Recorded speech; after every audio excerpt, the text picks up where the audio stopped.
Attention all veterans and aspiring business warriors. Get ready to charge into the world of entrepreneurship with our dynamic podcast, Vet to Vet. Join us as we bridge the generational gap, bringing you the best of both the Gulf War era and the Afghanistan War era.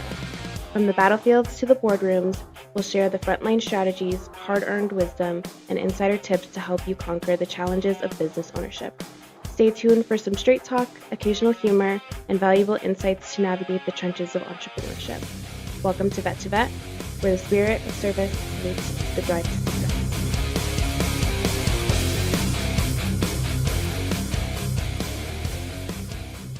All right, hey guys, I'm Joe. Welcome back to Vet.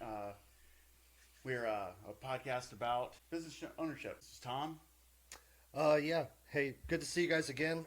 We've got a lot of good topics that we want to touch on, and we're going to go through everything that we can hopefully offer you guys. Number one, entertainment, but also number two, some insight on some experiences that we've been through. So since even before we had published our full version last time, we actually got a question. So I want to read that because it's a really good one because it kind of ties into what we wanted to talk about today, which was what business ownership is not. Awesome. So the question was, hey guys, I was never in the military, and thank you for your service. You're welcome. I currently work in a big box home improvement store. I see contractors all the time come in all the time, and they're all self-employed. They don't answer to anyone, and usually seem pretty happy and easy to get along with. I have been toying with the idea of self-employment. How did you guys decide to start your own business, and what motivated you to take those steps? First of all, that's a great question. I think for me, it wasn't just the time spent in the military, but it was also the time spent, when I was doing defense contracting work. And there was always a point where I just felt like there was wasted time or wasted resources or just a better way of doing things, where eventually I just got to the point where I was like, I don't need help making poor choices. I can do that well enough on my own. Yeah. And so if they're going to be poor choices, they're going to be my poor choices. I was kind of being a bit sarcastic and facetious to myself because I feel very capable of accomplishing a lot on my own. So regardless of where you come from and what you're going through as far as a career goes, I think that it's mostly important to really check yourself. It can be kind of difficult to find where your niche is or where you think you fit. But yeah. I think the bigger goal is to find out what you're passionate about and where you see yourself fitting in the big picture, not just professionally, but even more so personally. Like, what do you want for yourself? I got a couple more years of experience in life. So I've actually done, when I got out of the military, I mentioned the first episode, I didn't really know what I wanted to do, but I knew that working for somebody wasn't going to be the thing that would get me along. So what I did was I started thinking about, I need to be self-employed. So at one point I wanted to be a consultant. So I went into human resources. I was in human resources for a long time. So I decided I'll be a consultant on leadership because I'm decent at it. I understand people, and I was really good in human resources. And it never really came to fruition. I did a few consulting jobs, and it just didn't resonate with me. So then later on, I decided I wanted to become a baker. I got really into home and garden TV, started watching Cake Boss, and I was like, I can do that. So I made cakes, and I had my own cake business, and I did that for about a year and a half. And I got burnt out really, really quick. Yeah, I can imagine. But I made some awesome cakes. Later on, I kept toying with these other ideas, woodworking, because I'm really good working with my hands, and that never came through. I made a few items, they sold them on auction. And then I realized everything I was choosing, there was no passion in it. Right. So like you said, you have to have a passion. And that's kind of led me to where I'm at now. And pretty much it's the same story with you. Yeah. We can have a passion for what we do. So if you're wanting to start a business, that's where you have to start. So I can kind of expand on that too. The problem, I think, with a lot of us that come from a military background is that anything that we start to do, we're going to be passionate about it. Meaning that we put our full effort into it. I remember, for a while I built furniture as kind of like a side hustle whenever I was home from deployment. I remember spending a deployment learning everything about how to be a blacksmith. I was going to buy a forge. I was studying different like steels and alloy types. I was trying to decide if I wanted a gas forge or a charcoal forge. And, and I had never done any of it, but I was just researching and studying everything that I could possibly know or understand about how to do it and do it really, really well. I don't see people sell knives for more than about $50, so and you put like 40 hours right. into And it. I'd have to like hammer away at this, fucking piece of steel for God knows how long before I'm like, sweet, here's a knife. But I could never compete with like Benchmade or any of those guys. So at least for the veteran types, and we'll touch back on the non-veteran types, but at least for people with a military background, you really have to hone that in. Because a lot of us, when we get that mission first mentality, we get something in our mind and we go all in right away. Immediately. Like I know you've done that. I know I've done that in some other areas with, that's a really good idea. Let's go balls to the wall. And it isn't always the best route or way to go about things. So you really have to pump the brakes and pace yourself, especially at the beginning, to make sure that if you're going to do it, you do it right, and you study to figure out where it's going to fit. Now, for the people that haven't come from the military, I'm a really big fan of of just having a disciplined approach. You write down a checklist of ideas or goals or different aspects of your life, personal, professional, financial goals. Start with 2 or 3, then you can expand that to 5, and then you can expand that to 10. Don't get overwhelmed by all of your personal goals and all of your professional goals and all of your financial goals. But if you just start checking one off the list, that's how you get those, like personal goal, work out today. Okay, well, did you work out today? Sweet, done. Now what's next? Which helps build your confidence. Correct. There's a lot of different people that call them stackable, stacking the wins. It doesn't matter which of those 3 categories you're talking about. If you want to save $500 a month, that's a financial goal. Well, did you meet that goal? Is it a realistic goal? Maybe you need to save $250 a month. But if you accomplish it, check it off the list. And then, you just have to do things one step at a time. So, that's pretty much how you kind of really choose whether you want to be a small business owner or not. It's going to be your level of commitment. But what you have to understand is what small business ownership is not. It's not a 9-to-5 job. I wish. At all. And you hear all these social media types on there. I can make you rich in 90 days. No, you can't. Right. It's not going to happen. That's not how it works. If you're choosing to do small business ownership, I think you have to understand and what you're not going to get out of it. It's not going to be a get-quick-rich scheme. Right. You're going to have some patience that's just unbelievable. Yeah. And that's where that passion comes in. If you don't have the passion for what you're wanting to do, you certainly won't have the patience for it. I agree. And I think, and that doesn't just apply to business. That also applies to like personal life. When you see these marketing scams or these, different supplement companies that advertise like, we'll get you fit in 90 days, it's all bullshit. There's no such thing as a get rich quick scheme. Right. There's also no such thing as a get fit quick scheme. Usually those things come with like really deleterious effects. 6-minute abs. Yeah. Yeah. So, again, it's really easy to jump off that cliff without really taking a step back and analyzing, who you are, what you want. And then if you're going to do it, just do it right. How many business owners do you see that go out of business within the first 5 years? Right. There's a huge percentage of them because most of them are like, I'm the best HVAC technician in my company. I'm the best electrician in my company, and I run circles around everybody, so I don't need you. I'm just going to start my own thing. And then they get out there, and 2 or 3 years in, they're struggling because they suck at running a business because they're just not made for it. Like, you can be a badass technician, but if you don't take the time to really understand how to be a leader, you're probably going to fail. Yeah, and also, when you're choosing the business you want, it doesn't have to be like this crazy innovative idea. It can be something that's just necessary in the market that people are already doing. Right. Like for us, with the home inspection, it's not like home inspection's, innovative. There's a whole bunch of home inspectors out there. Right. There's like, 900 of them right now here in the valley? Yeah. But there's still a spot. And it's the innovation that you bring to it. Small business ownership isn't being an innovator to bring a new product. It's how you take a existing product and make it innovative. Yeah. Which is kind of where we're at right now in a new venture that we're going to do.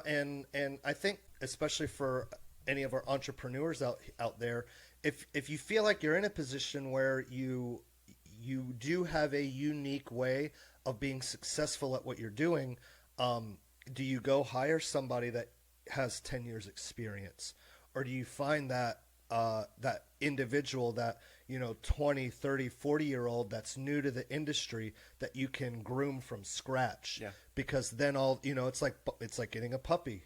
Like do you bring them up in your world the way that you did and from the lessons that you've learned, or do you try to take somebody else that has could have formed bad habits and try to adapt them to your way of doing business? Because if you get that wrong, it could really, really harm your business too. Absolutely. So you have to kind of weigh those pros and cons about what type of individuals are you bringing into your culture. So and that goes back to another point of what small business ownership isn't. It's not a solo gig. People like I just want to work for myself. I don't want to work for anybody else, and that's fine. You can do that, but you still are going to need somebody. You're still going to need some help. Nobody built $1 billion company on just their back. Right.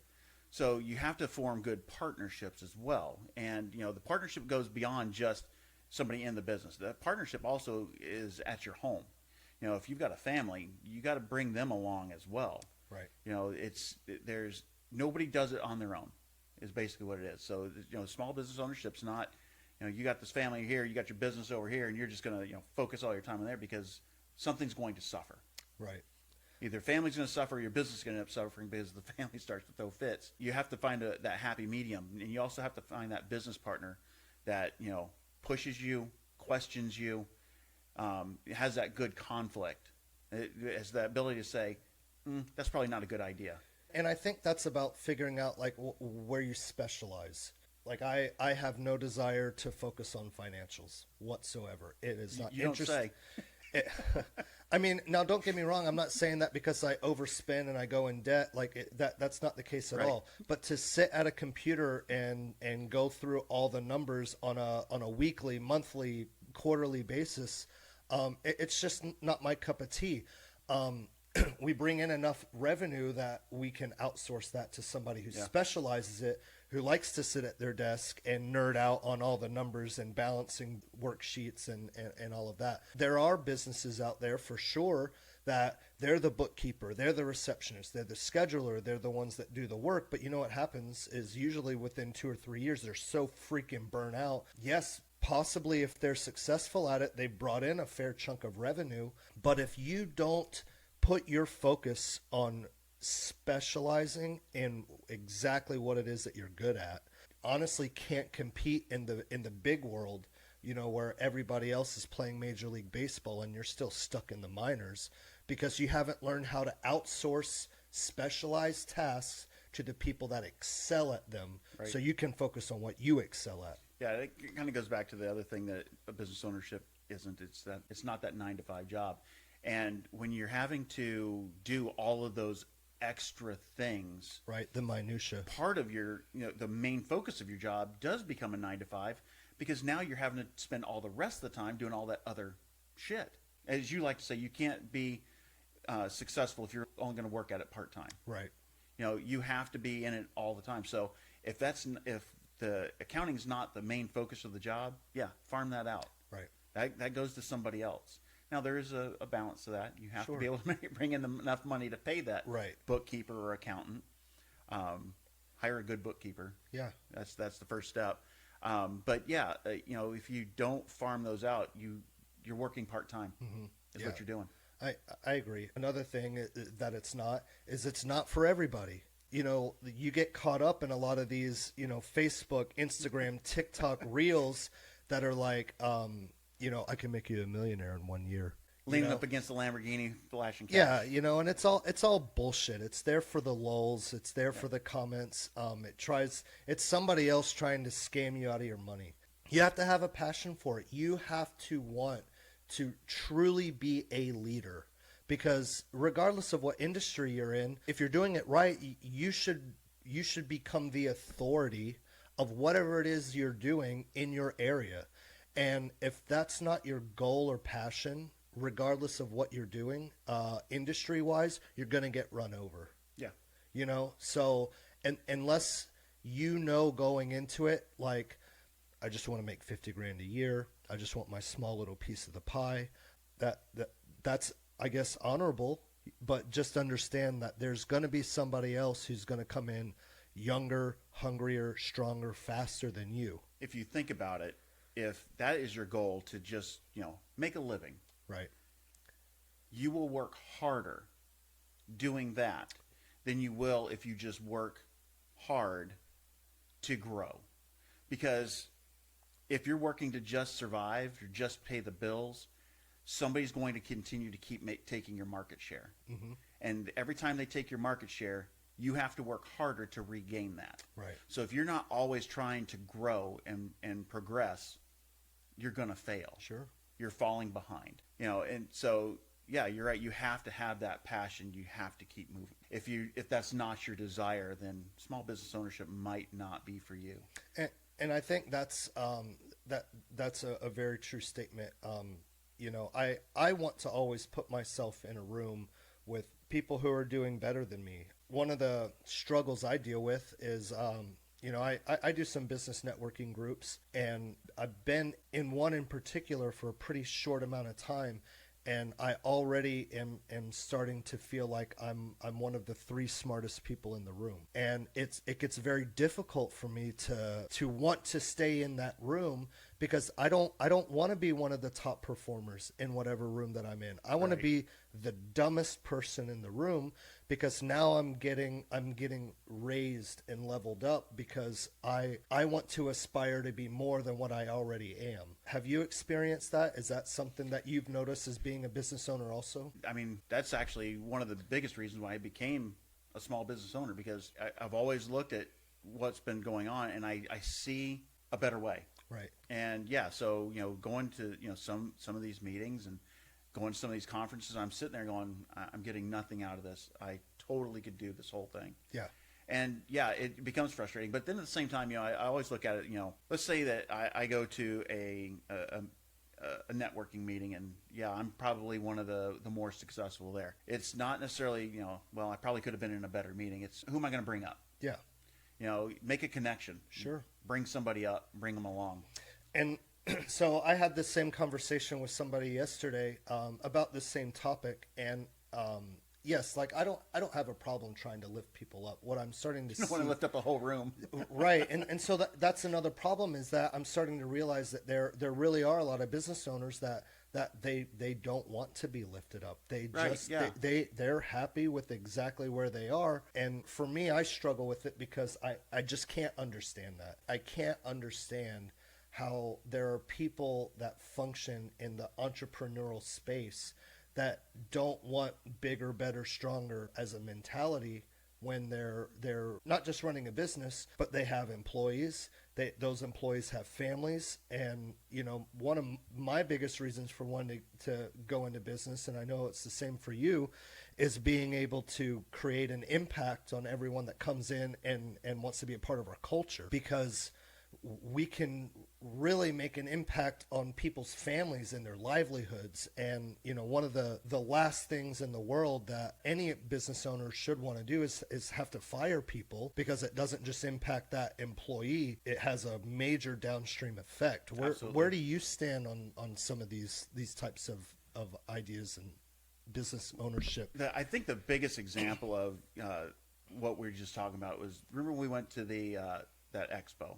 We had that home inspector come up, and he had employees. Right. And he said that he wasn't going to go market. He didn't like to go market. He didn't like social media.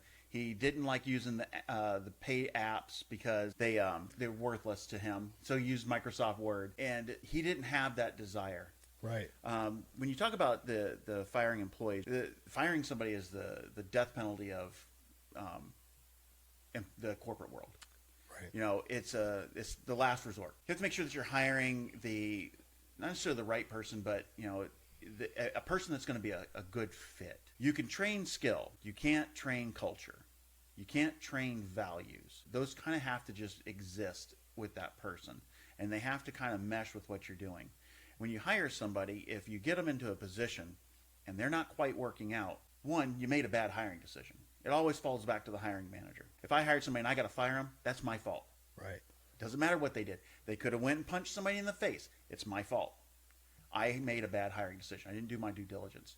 So, you know, we want to make sure that we're hiring, and I'm not exactly sure how we got onto that subject, but, you know, while we're on it, you know, you want to make sure that you're bringing in somebody that fits culturally, Right. fits your values. And if they aren't working out where you put them, where can you put them? Don't make that, you know, the go-to. Right. And I think that kind of goes into the caught is better than taught. You know, like the people that you just stumble upon are always going to trump the ones that you have to teach every single last skill. Yeah. So, I mean, that's, in a nutshell, that's what business ownership is not. You know, it's not a 9-to-5. It doesn't have to be, you know, a full-on innovation. You know, it's innovative once you have the business started.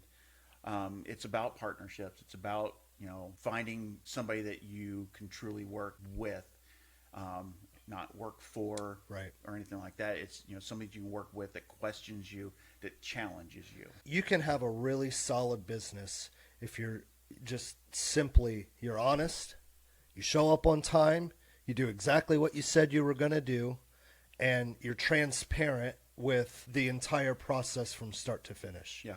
You know, it really isn't rocket science, but building a business is really as simple as the kind of really like the golden rule. Mm-hmm. You know, do unto others as you would have them do unto you. Right. You know, and as long as you have like basic values that and you're not a complete like worthless piece of shit of a human, you know, those people are probably going to pass on a bad product, and you know the market will just weed them out on their own. But if you're just a real person and you're authentic and you're just a decent human being and you run a business like you're a decent human being, you're probably going to have a solid business. There are others high performing athletes in the professional sports world that are also in the entrepreneurial space, because it's the intangibles that you have in your mind that make you want to be a winner.